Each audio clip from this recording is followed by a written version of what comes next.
Welcome back friends. आज की इस वीडियो में हम देखने वाले हैं प्रैक्टिस सेट 4.2 फाइनेंशियल प्लानिंग का सेकंड नंबर का प्रैक्टिस सेट देखने वाले। तो उससे पहले हमें कुछ बहुत इंपॉर्टेंट चीज़ें हैं वो समझनी चाहिए ताकि आपको कुछ प्रैक्टिकल लाइफ में भी वो चीज़ें आपके काम में आएगी। ठीक है।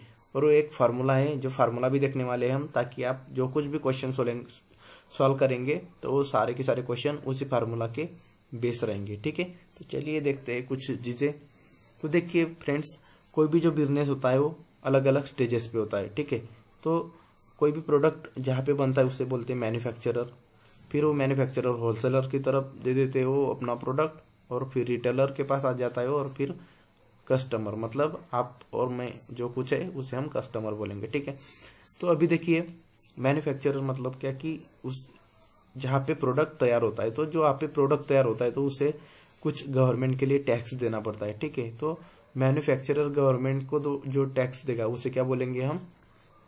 Input tax. ठीक है। इनपुट टैक्स या इनपुट टैक्स क्रेडिट बोलेंगे। ठीक है। फिर देखिए, मैन्युफैक्चरर क्या करेगा? फिर वो खुद से तो टैक्स नहीं भरेगा, तो वो क्या करेगा कि जब मैन्युफैक्चरर होलसेलर को अपना प्रोडक्ट देगा तो उस पे कुछ टैक्स लगाएगा, तो उसे बोलते हैं हम जीएसटी। ठीक है। तो जीएसटी लगाएगा। ठीक है। तो मैन्युफैक्चरर जो होलसेलर से जीएसटी लेगा तो उस जीएसटी को बोलेंगे हम आउटपुट टैक्स। ठीक है। मतलब बेचते टाइम जो टैक्स लगेगा वो लगेगा आउटपुट टैक्स, और जो हम देते हैं टैक्स उसे बोलते हैं इनपुट टैक्स। ठीक है। तो मैन्युफैक्चरर जो टैक्स देगा गवर्नमेंट को उसे इनपुट टैक्स बोलेंगे, और जो मैन्युफैक्चरर होलसेलर को अपना प्रोडक्ट बेचते टाइम पे टैक्स लेगा उसे बोलते हैं आउटपुट टैक्स। फिर वही स्टेज, सेकंड स्टेज में भी वही रिपीट होगा। अभी देखिए, होलसेलर मैन्युफैक्चरर को कुछ टैक्स दे रहा है तो उसे बोलेंगे हम इनपुट टैक्स, और फिर होलसेलर रिटेलर से कुछ टैक्स लेगा, जीएसटी लेगा, तो उसे बोलेंगे हम, ये हो जाएगा इसकी तरफ देगा जो, तो हो जाएगा आउटपुट टैक्स। मतलब होलसेलर रिटेलर से जो टैक्स लेगा उसे आउटपुट टैक्स बोलेंगे। फिर नेक्स्ट स्टेज में क्या होगा? रिटेलर कस्टमर को अपना प्रोडक्ट बेचेगा, तो रिटेलर ने तो कुछ टैक्स दिया है होलसेलर को। ठीक है। तो रिटेलर ने होलसेलर को जो टैक्स दिया तो रिटेलर के लिए वो टैक्स बन जाएगा इनपुट टैक्स, और रिटेलर जो कस्टमर से टैक्स लेगा उसे बोलेंगे आउटपुट टैक्स। ठीक है। और कस्टमर क्या करेगा? फिर कस्टमर उस टैक्स को रिटेलर को देगा। तो इस तरह से क्या हो जाता है कि मैन्युफैक्चरर को होलसेलर टैक्स देगा, होलसेलर रिटेलर को टैक्स देगा, और रिटेलर कस्टमर को देगा। ठीक है। तो हमें बेसिकली यही चीज समझनी कि इनपुट टैक्स मतलब क्या? जो टैक्स हम कोई चीज खरीदने के लिए देते हैं उसे बोलते हैं इनपुट टैक्स, और किसी चीज को बेचने के बाद जो टैक्स मिलता है उसे बोलते हैं आउटपुट टैक्स। तो यही दो चीजें आपको समझनी है। ठीक है। इनपुट टैक्स भी बोल सकते हैं आप, और या तो इनपुट टैक्स क्रेडिट बोल सकते हैं। दोनों की दोनों चीजें सही है। ठीक है। तो कंफ्यूज होने की बिल्कुल जरूरत नहीं है। इनपुट टैक्स क्रेडिट या इनपुट टैक्स में जब भी बोलूंगा तो दोनों एक ही चीजें है। ठीक है। तो और एक इम्पॉर्टेंट फार्मूला है, देखिए अभी यहाँ पे जो पेएबल अमाउंट है, पेएबल अमाउंट मतलब जो जीएसटी भरना पड़ेगा। ठीक है। मैन्युफैक्चरर या किसी को भी, ठीक है, तो कोई भी कितनी अमाउंट पे करेगा, तो जो आउटपुट टैक्स रहेगा, आउटपुट टैक्स मतलब जो उसने प्रोडक्ट बेचते टाइम पे जो टैक्स जमा किया रहेगा उसमें से इनपुट टैक्स क्रेडिट, उसने जितना टैक्स दिया है किसी को जो वो प्रोडक्ट खरीदने के लिए, उसको सब्ट्रैक्ट कर देंगे तो हमें पेएबल अमाउंट मिल जाएगा। तो यही फार्मूला हमें ध्यान में रखना है। आउटपुट मतलब क्या कि आउटपुट टैक्स वो होता है जो हम प्रोडक्ट बेचने के बाद मिलता है, और इनपुट टैक्स वो होता है जिसे हम प्रोडक्ट खरीदते टाइम देते हैं। ठीक है। तो यही सिंपल दो चीजें आपको समझनी है। और फिर अभी हम चलते हैं एक्सरसाइज की तरफ, प्रैक्टिस सेट की तरफ। अभी फर्स्ट क्वेश्चन देखते हैं प्रैक्टिस सेट 4.1 का। देखिए,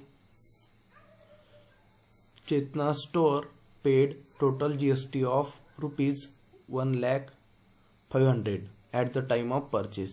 मतलब जो एक चेतना स्टोर है, तो उस स्टोर का नाम है चेतना स्टोर, तो उसने टोटल जीएसटी दिया है ₹1,05,000 at the time of purchase. तो परचेज के टाइम पे जो कुछ दिया रहेगा जीएसटी उसे हम क्या बोलेंगे?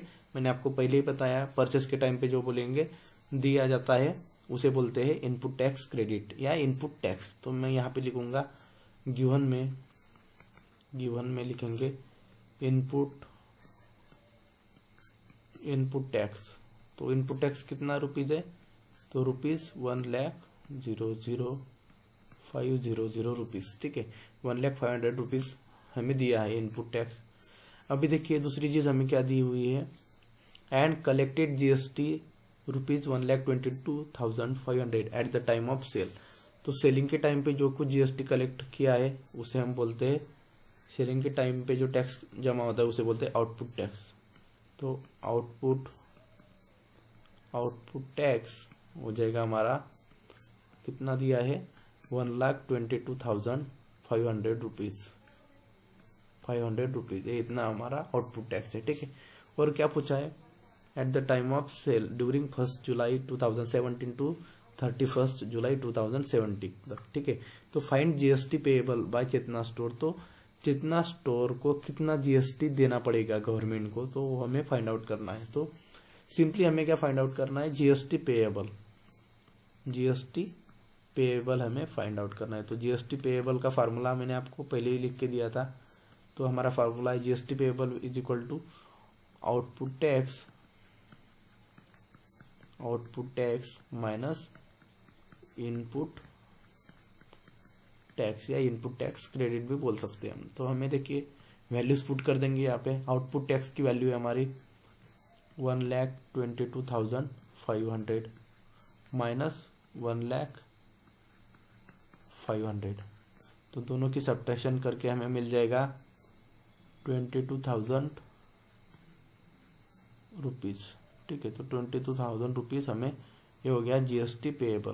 तो जीएसटी पेएबल ये हमारा हो गया 22,000, ठीक है। तो ये हमारी आंसर आ गया, ठीक है। तो इस तरह से हमें सॉल्व करना था, बहुत ही आसान तरीके से सॉल्व करना है। तो हम नीचे लिख सकते हैं आप यहाँ पे, तो GST payable by Chetna store is equal to 22,000 rupees. तो बहुत आसानी से हमने इसका आंसर निकाल लिया है, ठीक है। तो अभी अगला क्वेश्चन देखेंगे। देखिए सेकंड क्वेश्चन हमें दिया हुआ है, Najma is a proprietor of firm, मतलब नजमा नाम की एक लड़की है, कोई तो भी लेडीज है, वो एक फर्म की प्रोप्राइटर है, मतलब मालिक है। रजिस्टर अंडर जीएसटी, तो उसने रजिस्टर किया हुआ है। तो देखिए अभी she has paid GST of 12,500 rupees on purchase. तो उसने परचेज मतलब खरीदते टाइम उसे 12,500 रुपए का जीएसटी लगा है, ठीक है। तो मतलब परचेज के टाइम दिया, मतलब वो क्या हो गया हमारा इनपुट टैक्स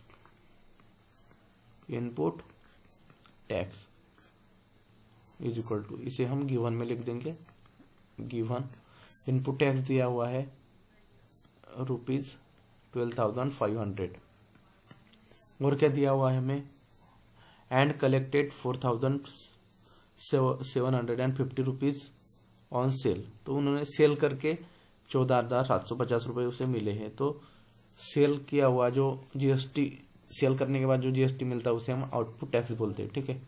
तो आउटपुट टैक्स जो होगा वो हो जाएगा हमारा, output tax is equal to ₹4,750 rupees हो गया, ठीक है।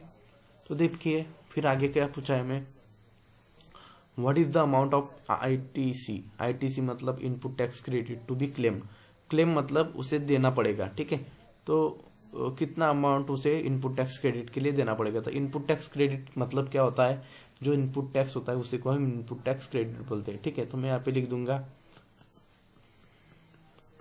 इनपुट टैक्स क्रेडिट, उसे हम शॉर्टकट में बोलते हैं इनपुट आईटीसी भी हम बोलते हैं, ठीक है। तो इनपुट टैक्स क्रेडिट कितना होता है, इनपुट टैक्स और इनपुट टैक्स क्रेडिट एक ही होता है, तो ए भी हो जाएगा 12,500 रुपीज, ठीक है। तो पहला क्वेश्चन सॉल्व हो गया। अभी देखिए दूसरा क्या पूछा है, what is the amount of GST is payable, amount of GST payable. तो इसके लिए हमारा फार्मूला है, तो सिंपली हम फार्मूला यहाँ पे पुटअप कर देंगे। तो जीएसटी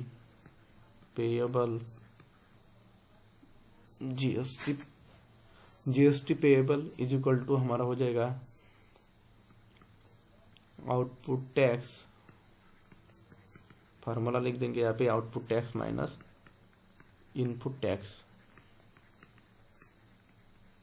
ठीक है। Output tax minus input tax, हमारा फार्मूला मैंने यहाँ पे डाल दिया। सॉरी, इनपुट टैक्स चाहिए यहाँ पे, ठीक है। हाँ, तो देखिए यहाँ पे वैल्यूज पुट कर देंगे तो आउटपुट टैक्स की वैल्यू है 14,750 माइनस 12,500। तो दोनों का सब्ट्रैक्शन करेंगे तो हमें मिल जाएगा 2,250 रुपीज़, ठीक है। 2,250 रुपीज़ इसे जीएसटी पेएबल होगा, ठीक है। तो इस तरह से हमें सॉल्व करना था, तो ये हमारा आ गया आंसर, ठीक है। तो अभी अगला क्वेश्चन देखते हैं। यहाँ पे तीसरा क्वेश्चन दिया हुआ है हमें, तो देखिए, Aamir enterprise purchased chocolate sauce bottles and paid GST of ₹3,800 rupees. तो आमिर इंटरप्राइज करके एक जो कंपनी है, एक फर्म है, तो उसने क्या किया, चॉकलेट सॉस बॉटल ली, कुछ कितना दिया है उस पे जीएसटी, तो 3,800 रुपीज जीएसटी उन्हें पेड करना पड़ा उस बोतल पे, ठीक है। तो आमिर इंटरप्राइज का जो इनपुट टैक्स रहेगा वो रहेगा 3,800 रुपीज, ठीक है। He sold those bottles to Akbari brothers and collected GST of 4,100 rupees, ठीक है। तो उन्होंने क्या किया, इनपुट टैक्स दिया 3,800 रुपीज, और जब उन्होंने बेचा तो उनको टैक्स मिला 4,100 रुपीज, मतलब 4,100 रुपीज इसका आउटपुट टैक्स होगा। Mayank food corner purchase this bottle from Akbari brothers. तो फिर आगे क्या हुआ, मयंक फूड कॉर्नर करके जो फर्म है, तो उन्होंने क्या किया, अकबारी ब्रदर से वो बॉटल खरीद कर ली एंड उन्होंने जीएसटी दिया 4,500 रुपीज। तो उसके लिए मयंक फूड कॉर्नर के लिए जो जीएसटी है, इनपुट जीएसटी है, वो इनपुट टैक्स है, वो है 4,500 रुपीज। तो find the amount of GST payable at the every stage of trading and hence find payable CGST and SGST. तो पेएबल सीजीएसटी और एसजीएसटी हमें फाइंड आउट करना है। तो देखते हैं कैसे फाइंड आउट करना है हमें। तो देखिए, सीजीएसटी और एसजीएसटी मतलब क्या होता है, वो जीएसटी के दो पार्ट होते हैं, इक्वल पार्ट्स, ठीक है। तो पहले हम पेएबल जीएसटी निकालेंगे, और अगर उसको हम 2 से डिवाइड कर देंगे तो सीजीएसटी और एसजीएसटी दोनों हमें मिल जाएंगे। तो चलिए गिवन लिखते हैं, क्या क्या दिया है गिवन। तो यहाँ पे 2 स्टेज है, देखिए यहाँ पे Aamir enterprises purchase, Aamir enterprise के लिए है, फिर अकबारी ब्रदर्स के लिए है, ठीक है। तो पहले मैं आमिर इंटरप्राइज के लिए लिख देता हूँ। तो गिवन आमिर इंटरप्राइज का इनपुट टैक्स और आउटपुट टैक्स लिखता हूँ। आमिर इंटरप्राइज यहाँ पे लिखता हूँ फॉर आमिर इंटरप्राइज, और आमिर इंटरप्राइज के लिए यहाँ पे लिखेंगे हम input tax, input tax. Aamir enterprise का इनपुट टैक्स कितना, देखिए, Aamir enterprise purchase chocolate sauce bottles at paid GST of 3,800 rupees. तो इन्होंने जीएसटी कितना दिया, 3,800 रुपीज। तो इनपुट टैक्स इनका हो जाएगा ₹3,800, ठीक है। अभी देखिए, ही सोल्ड, मतलब Aamir enterprise sold this bottle to Akbari brothers and collected GST. तो आमिर इंटरप्राइज ने अकबारी ब्रदर्स को बॉटल बेच दी और उनको जीएसटी मिला 4,100 रुपीज। तो ये आउटपुट हो जाएगा हमारा, output tax is equal to 4,100 rupees, ठीक है। तो ये हमारा आउटपुट टैक्स हो गया। अभी देखिए यहाँ पे find the amount of GST at every stage of the trading. तो एवरी स्टेज ऑफ ट्रेडिंग के लिए हमें फाइंड आउट करना है, ठीक है। तो अभी देखिए आगे भी एक, सॉरी मैं भूल गया यहाँ पे लिखना। देखिए अभी यहाँ पे दिया है Mayank food corner purchase this bottle from Akbari brothers and pay GST of 4,500 rupees. तो देखिए यहाँ पे आमिर इंटरप्राइज ने कुछ बॉटल खरीदी, उस पर जीएसटी दिया और फिर उन्होंने वो बॉटल अकबारी ब्रदर्स को बेच दी। फिर अकबारी ब्रदर्स ने क्या किया, तो देखिए यहाँ पे 4,100 रुपीज जो अकबारी ब्रदर्स ने आमिर इंटरप्राइज को दिए। तो आमिर इंटरप्राइज के लिए 4,100 रुपीज तो आउटपुट टैक्स हो गया, लेकिन अकबारी ब्रदर्स के लिए जो टैक्स है वो क्या हो गया, इनपुट, क्योंकि अकबारी ब्रदर्स ने उनको दिया है खरीदते टाइम, ठीक है। तो यहाँ पे मैं अकबरी ब्रदर्स के लिए भी लिख देता हूँ, for Akbari brothers. Akbari brothers के लिए क्या है, इनपुट टैक्स लिखूंगा मैं, इनपुट टैक्स। अकबरी ब्रदर के लिए इनपुट टैक्स देखिए, अभी ही sold this bottle and Akbari brothers, मतलब आमिर इंटरप्राइज ने अकबरी ब्रदर्स को बॉटल दी, तो और उनसे कितना जीएसटी लिया, 4100 रुपीज। तो आमिर इंटरप्राइज के लिए भले ही आउटपुट टैक्स है, लेकिन दिया किसने, अकबरी ब्रदर्स ने, तो अकबरी ब्रदर के लिए इनपुट टैक्स हो गया। तो मैं यहाँ पे लिखूंगा, देखिए इनपुट टैक्स हो जाएगा 4100 रुपीज अकबरी ब्रदर के लिए, और आउटपुट टैक्स लिखेंगे यहाँ पे, आउटपुट टैक्स अकबरी ब्रदर्स के लिए आउटपुट टैक्स कितना है, देखिए Akbari brothers purchase this bottle from Akbari brothers. देखिए अभी Mayank food corner purchase this bottles from Akbari brothers, मतलब अभी जो नेक्स्ट देखिए, अभी तीसरा जो मयंक फूड कॉर्नर है, उन्होंने क्या किया, अकबरी ब्रदर्स से 4500 रुपीज टैक्स देके वो खरीदा। तो अकबरी ब्रदर्स से खरीदा, मतलब अकबरी ब्रदर्स ने इसको 4500 रुपीज टैक्स लिया मयंक फूड कॉर्नर से, तो अकबरी ब्रदर्स के लिए बच जाएगा 4500 रुपीज आउटपुट टैक्स। ठीक है। तो उन्होंने क्वेश्चन क्या पूछा है, find the amount of GST payable at every stage. Every stage मतलब आमिर इंटरप्राइज के लिए कितना पेएबल जीएसटी रहेगा और अकबरी ब्रदर्स के लिए कितना रहेगा। ठीक है। तो हम पहले आमिर इंटरप्राइज के लिए फाइंड आउट करेंगे, तो मैं यहाँ पे लिखूंगा payable GST for Akbari brothers is equal to कितना रहेगा, तो आउटपुट टैक्स फार्मूला लिख देता हूँ, output tax minus input tax, तो इज इक्वल टू क्या हो जाएगा, आउटपुट टैक्स कितना है हमारा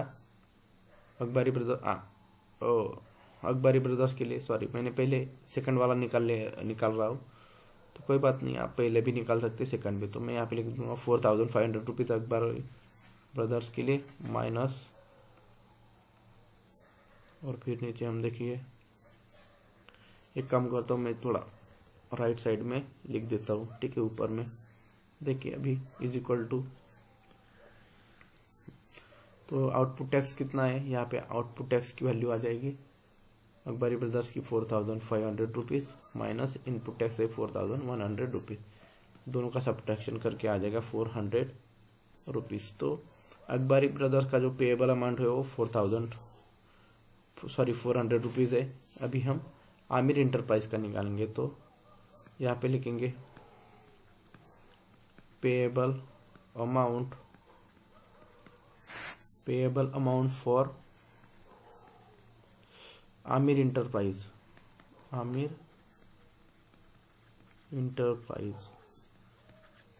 इज इक्वल टू, देखिए क्या होगा, आउटपुट वही formula, output tax minus input tax, credit या इनपुट टैक्स। ठीक है, शॉर्टकट लिख दिया। तो आउटपुट टैक्स कितना है यहाँ पे देखिए 4100 रुपीज, तो यहाँ पे लिखूंगा मैं 4100 रुपीज माइनस इनपुट टैक्स कितना है 3800 रुपीज, तो यहाँ पे लिखूंगा 3800 रुपीज। तो दोनों का सब्ट्रैक्शन करके हमें मिल जाएगा 300 रुपीज। तो payable amount for Aamir enterprise है 300 रुपीज। ठीक है। तो अभी देखिए यहाँ पे क्या, find the amount of GST payable at every stage of trading and hence find payable CGST और एसजीएसटी। तो सीजीएसटी और एसजीएसटी दोनों फाइंड आउट करना है। ठीक है। तो देखिए यहाँ पे आमिर इंटरप्राइज जो है उसका जो पेएबल अमाउंट है वो 4000 रुपीज। ठीक है। तो यहाँ पे यहीं पे निकाल लेता हूँ मैं। तो जीएसटी के दो इक्वल पार्ट्स होते हैं, सीजीएसटी और एसजीएसटी। तो मैं यहाँ पे लिखूंगा